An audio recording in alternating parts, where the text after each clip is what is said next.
চলো তোমাকে ফুচকা খাইতে নিয়ে যাই। এক্সকিউজ মি আপু, আমি কি আপনাদের ড্রেসের ব্রেকডাউন ভিডিও বানাতে পারি? Sure, why not? Breakdown video এটা আবার কি? বুঝো নাই? মানে আমাদের আউটফিটের কোনটার কি প্রাইস সেটি জিজ্ঞাসা করছি। হ্যাঁ হ্যাঁ আপু বুঝছে। আচ্ছা আপু তাহলে বলেন। আমি বলবো আমার এই টি শার্টটা হচ্ছে সানভিস থেকে নেওয়া 3000 টাকা। আচ্ছা আর এই প্যান্টটা হচ্ছে জারা থেকে নেওয়া 2000 টাকা। আচ্ছা আর এই পার্স হচ্ছে গুচি থেকে নেওয়া 4000 টাকা। ভাইয়া তাহলে আপনার শার্টের প্রাইস কত? শার্ট, এক মিনিট। হ্যাঁ অঙ্কন দোস্ত, তোর থেকে যে সকালবেলা শার্টটা নিয়ে আসলাম ওটার দাম কত রে? ও আচ্ছা 400 টাকা। কই থেকে নিছিস? ও নিউ মার্কেট থেকে। আচ্ছা আচ্ছা ভাই, এটা 400 নিউ মার্কেট থেকে নেওয়া। ও আচ্ছা আচ্ছা। আর প্যান্ট? প্যান্ট, প্যান্ট হচ্ছে গিয়ে এক সেকেন্ড।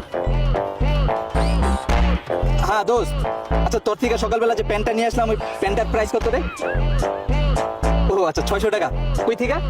গুলিস্তান। ও আচ্ছা 600। আর এই যে